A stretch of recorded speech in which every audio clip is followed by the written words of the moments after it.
ସୁକିନ୍ଦା ମଙ୍ଗଳପୁର ଛକ ନିକଟରେ ଓଡ଼ିଶା ଡ୍ରାଇଭର ମହାସଂଘ ପକ୍ଷରୁ ବିଭିନ୍ନ ଦାବି ନେଇ ଆନ୍ଦୋଳନ ଜାରି।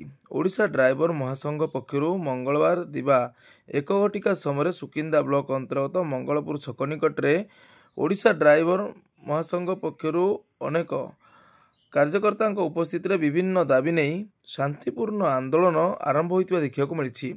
ଡ୍ରାଇଭରମାନଙ୍କର ବିଭିନ୍ନ ଦାବି ନେଇ ସାରା ରାଜ୍ୟରେ ଆଜି ଆରମ୍ଭ ହୋଇଛି ଡ୍ରାଇଭର ମାନଙ୍କର ଷ୍ଟେରିଂ ଛାଡ଼ ଆନ୍ଦୋଳନ। ସେହି କ୍ରମରେ ସୁକିନ୍ଦା ବ୍ଲକ ଅନ୍ତର୍ଗତ ମଙ୍ଗଳପୁର ଛକ ନିକଟରେ ଓଡ଼ିଶା ଡ୍ରାଇଭର ମହାସଂଘର ଅନିର୍ଦ୍ଦିଷ୍ଟ କାଳ ପାଇଁ ଆନ୍ଦୋଳନ ଆରମ୍ଭ ହୋଇଛି। ଏହି ପରିପ୍ରେକ୍ଷୀରେ ସୁକିନ୍ଦା ବ୍ଲକ ଓଡ଼ିଶା ଡ୍ରାଇଭର ମହାସଂଘ ପକ୍ଷରୁ ଅନେକ ସଦସ୍ୟ ଓ କାର୍ଯ୍ୟକର୍ତ୍ତା ମାନଙ୍କ ଉପସ୍ଥିତିରେ ପ୍ରତିବାଦ ସଭା ଜାରି ରହିଥିବା ଦେଖିବାକୁ ମିଳିଛି।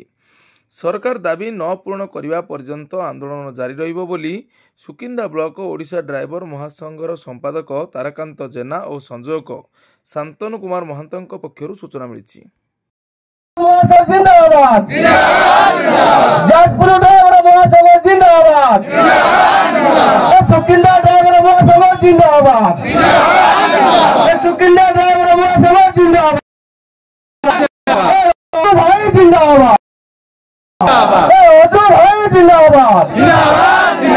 मानस भाई जिंदाबाद सरकार तुम आम सात दाबी मानि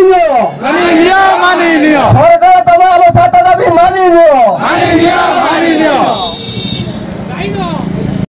ओडिशा ड्राइवर महासंघ जड़ित थिबा तेरी जिला 314 ब्लॉक समस्त भाई को नमस्कार एवं जाजपुर जिला ड्राइवर महासंघ सुकिंदा ड्राइवर महासंघ आंदोलन शांति श्रृंखला भाव में आमर धारणा